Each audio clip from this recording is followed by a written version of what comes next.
Este é o CNN Money, o podcast que te ajuda a tomar as melhores decisões. Hoje é quinta-feira, 26 de janeiro. Eu sou Thaís Herédia e vamos juntos pelas principais notícias de economia no Brasil e no mundo.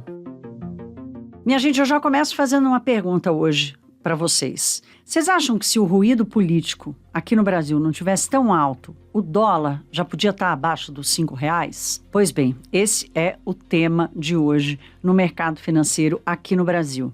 E sabe qual é a resposta? Depende. Depende de quem responde. Pelo seguinte, primeira coisa nós temos que separar. Quem são essas pessoas que podem, esses grupos que podem responder? De um lado, os estrangeiros, do outro, os investidores e os gestores locais. Então, vamos lá. Os estrangeiros olham o Brasil e veem o nosso país como a melhor oportunidade de investimentos hoje entre os emergentes, ou seja, entre aqueles países comparáveis, por vários motivos. Claro que a gente tem o maior juro real do planeta, então não tem dinheiro inteligente que não queira vir aqui passar pelo menos alguns dias, algum tempo para se aproveitar disso. Se os juros nos Estados Unidos não subirem muito mais, como é o cenário previsto agora, a nossa situação ainda dá uma melhorada, porque libera o capital para tomar risco com rentabilidade, que é essa duplinha que o mercado no mundo inteiro adora. Então, ok, isso é relevante, mas não é só isso. A discussão aqui está no seguinte ponto. O país está com a faca, o queijo e a goiabada na mão para liderar uma onda de investimentos em energia limpa. E tem uma outra onda aqui que o Brasil pode surfar, que é essa redistribuição da cadeia produtiva global depois dos choques provocados pela pandemia e pela guerra. Então, toda essa discussão de nearshoring, friendshoring, né? Ou seja, amigão, onde é que você vai produzir o que você exporta, o que você abastece as economias, que te deixa na situação de menor risco diante de uma guerra ou de eclosão de um problema que impeça a cadeia de abastecimento. Então, esse debate também é bom para o Brasil. O Brasil pode se aproveitar dessa nova construção.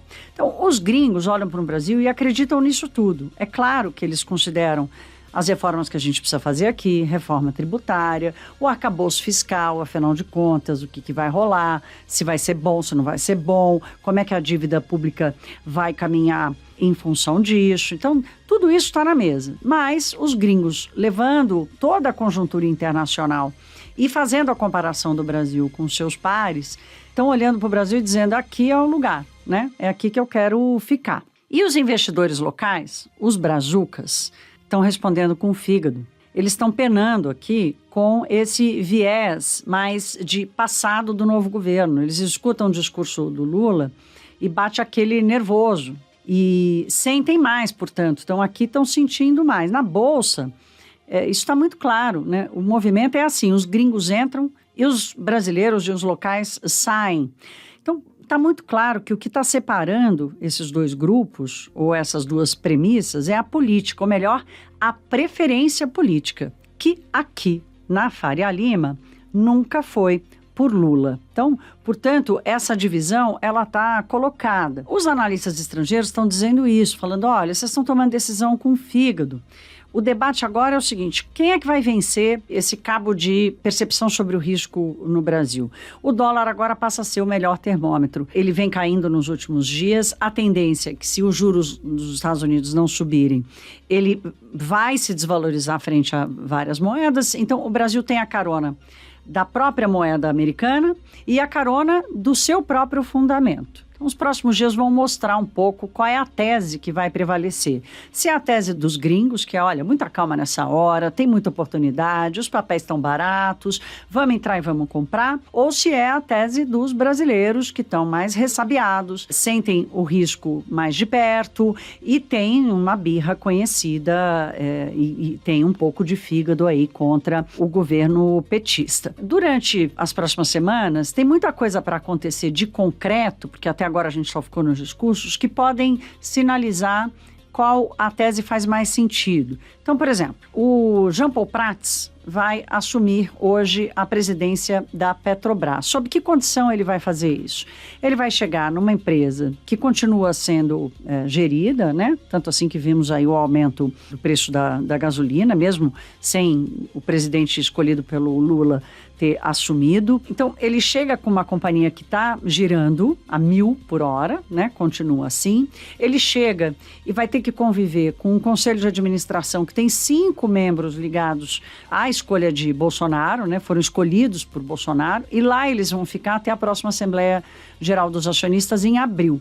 A mudança que Jean Paul Prats pode fazer é uma mudança de diretoria, é um mapeamento e, no final, caminhar devagar, como todos os outros que passaram por lá, mas vai ser importante acompanhar esses primeiros meses dele no comando da Petrobras, né? Como é que vai ser o equilíbrio que ele vai ter e a resistência que ele vai encontrar para tomar decisões. Então, ele deve começar mudando a diretoria e esperar a Assembleia Geral dos Acionistas em abril para fazer uma mudança mais radical.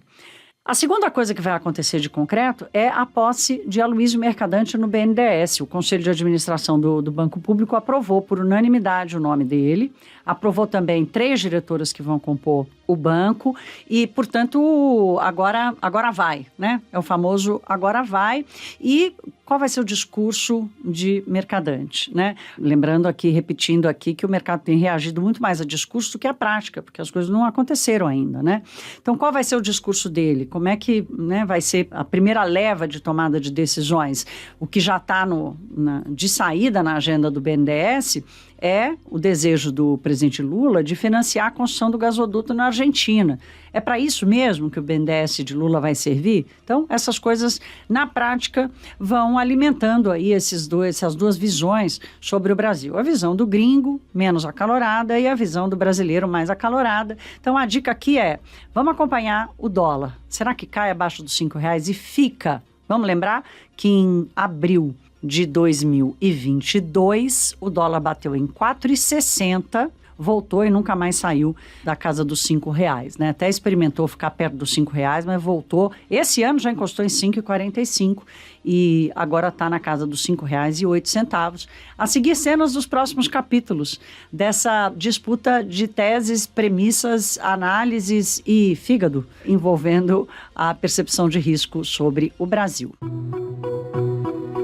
Vamos seguir falando aqui sobre outro capítulo que tem influenciado o mercado, menos diretamente, mas ainda com preocupações, que é a novela da Americanas, né? Ontem foi aquele dia, assim, a Americanas soltou a lista de credores, tem de tudo, e já rolou confusão, porque alguns bancos disseram, não, Americanas não me deve isso não, eu sou apenas custodiante aqui de uma dívida, ou emitir debenture, ela me botou aí como credor, mas eu não sou. E a batalha jurídica, os bancos indo atrás dos acionistas, querem saber o que trocaram de e-mails, estão atrás de tudo quanto é informação que fortaleça a tese jurídica.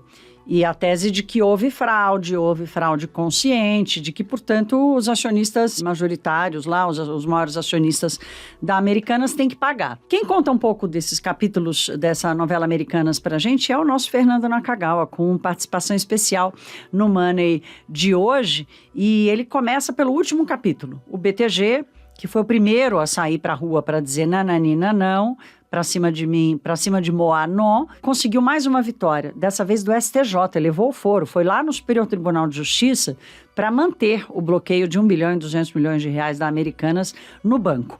Vamos ouvir o que o Naka explica para a gente desse caso, né, desse escândalo corporativo no Brasil. Essa história da novela da Americanas agora está numa fase em que os movimentos estão acontecendo nos tribunais.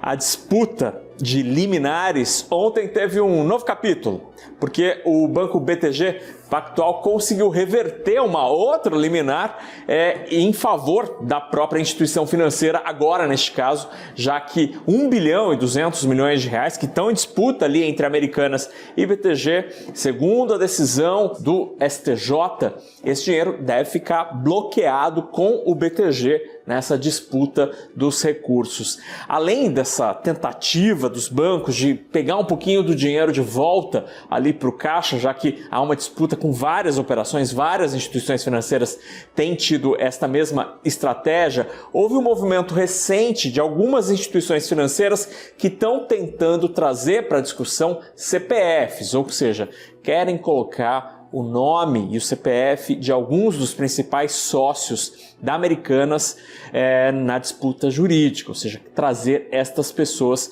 para o processo, para a briga nos tribunais. Além disso, nos Estados Unidos, ontem, a Americanas também pediu uma proteção, uma espécie de extensão da recuperação judicial para que os ativos da companhia sejam protegidos também nos Estados Unidos, já que tem muito banco querendo agir também no exterior.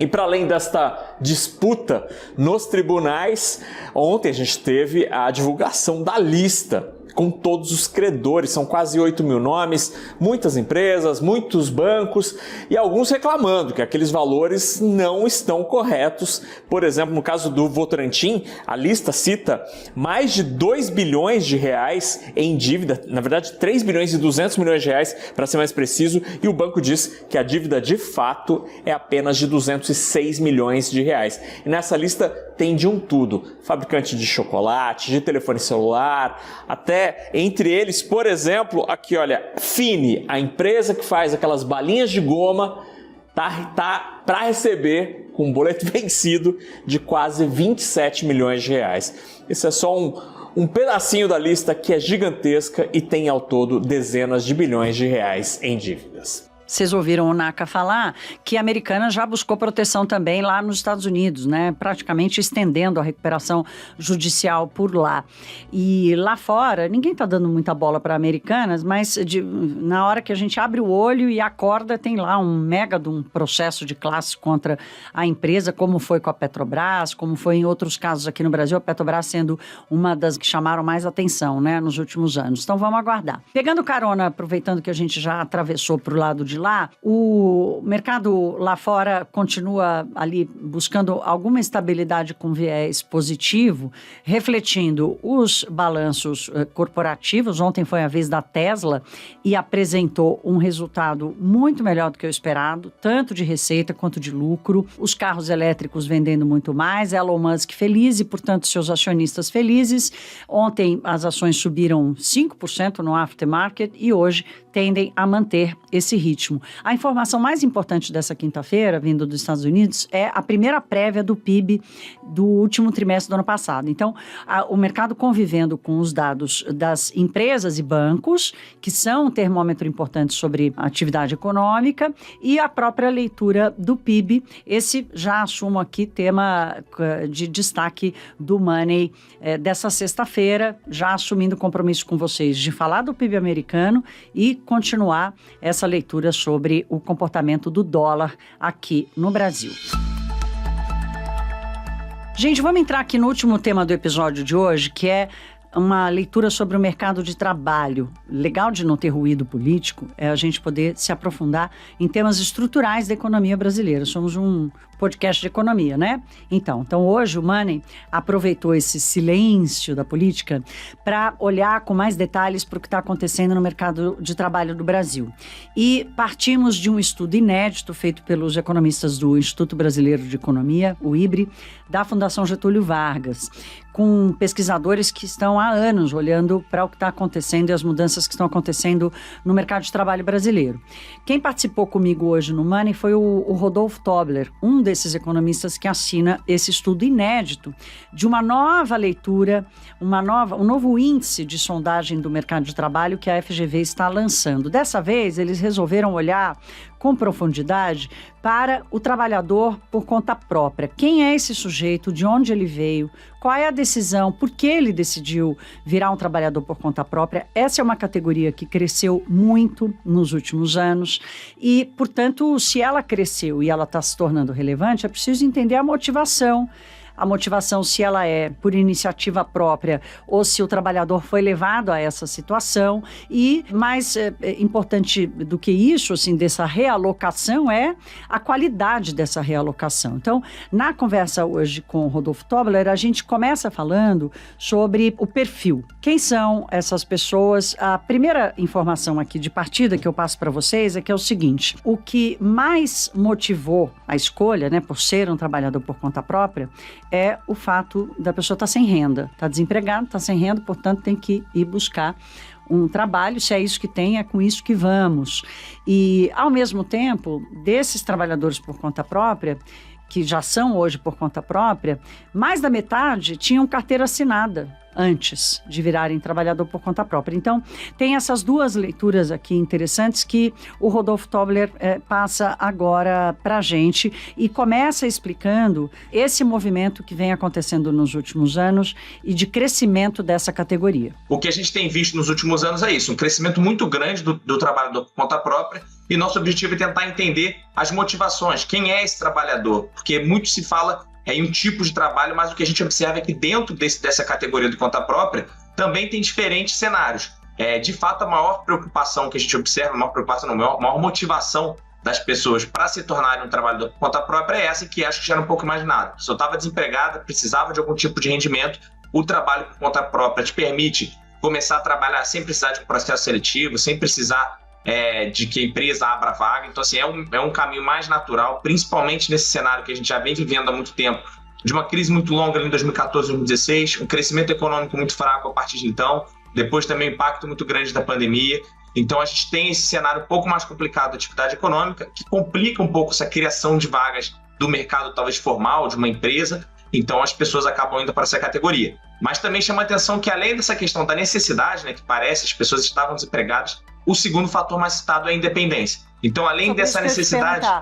Era exatamente sobre isso que eu te perguntasse. É menos, mas é relevante, né? 22% dizendo que era independência. Isso tem a ver com um entendimento desse novo jeito de trabalhar, que inclusive está acontecendo no mundo todo? Exatamente. Isso tem muito a ver com isso. Quando a gente observa, tem um percentual relevante. Até quando a gente separa ali por renda, né, os trabalhadores por conta própria de menor renda, essa continua sendo uma parcela relevante para eles. Então, isso mostra que, de fato, isso é um fenômeno que vem acontecendo não só no Brasil, mas que as pessoas também têm buscado essa questão da independência, de ter um pouco maior controle ali sobre o seu horário, sua atividade, poder ter um pouco mais desse controle. Então, além disso, além de fato de ser realmente uma necessidade muito grande, tem também o percentual das pessoas que acredita que precisa dessa independência, que quer ter esse controle um pouco maior sobre a sua ocupação. Para a gente terminar, quis saber do Rodolfo, agora com uma leitura mais qualitativa, sobre qual é a produtividade desse trabalhador. Porque, como eu venho falando aqui já há alguns episódios, né, o Brasil vai depender dela, da produtividade da economia brasileira,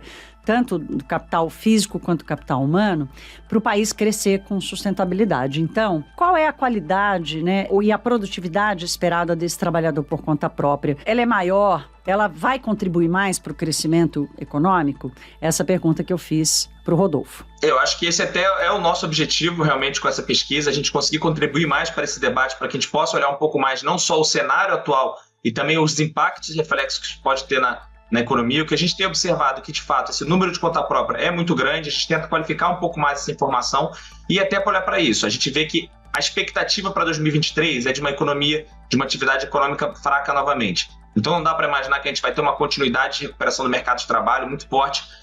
E aí também o que a gente observa hoje a taxa de desemprego está em 8%, mas o que isso significa, né? Então, quando a gente olha para esses dados, o que a gente tenta entender um pouco é que realmente tem uma diferença dentro desses trabalhadores por conta própria. Não são todos no mesmo grupo. Naturalmente, a boa parte dele, quando a gente vê que é muito por essa necessidade, as pessoas perderam sua ocupação, esse tipo de ocupação geralmente é muito associada a rendimentos mais baixos, produtividades mais baixas. Então, o que a gente imagina que deve ser realmente agora um foco, um debate maior, é como aumentar a produtividade desse trabalhador, como fazer com que ele vá realmente para um outro tipo de ocupação, se for a necessidade dele, se ele estiver querendo sair e ir para um trabalho com carteira assinada. E também esses trabalhadores que já são dessa categoria, que têm uma produtividade mais alta, que estão ali porque querem uma independência, uma flexibilidade, se consiga estimular isso, que essas pessoas consigam cada vez mais aumentar ali sua produtividade, trazer um impacto positivo para a economia, para que em médio e longo prazo a gente tenha crescimentos econômicos mais fortes, rendimentos mais sólidos, menos problemas como que a gente vem enfrentando aí nos últimos anos. Tá aí, minha gente, acho que legal essa fotografia, esse é um tema que a gente passa a acompanhar. A taxa de desemprego no Brasil, o Rodolfo falou aqui, né, 8,1%, um patamar que nunca, há um ano, ninguém imaginava que fosse chegar a isso. Tem uma reação acontecendo no mercado de trabalho, o trabalhador por conta própria faz parte deste movimento, temos um novo governo, uma economia que vai crescer menos do que cresceu em 2022, ou seja, uma conjuntura diferente e, portanto, estamos aqui no Money de hoje, estabelecendo um ponto de partida para passar a analisar o mercado de trabalho com esse olhar, né? Levando isso em consideração. Quanto mais informação, melhor fica a nossa compreensão do momento. Assim eu me despeço, uma boa quinta-feira para todos, amanhã eu estou de volta, até lá, se cuidem, um beijo.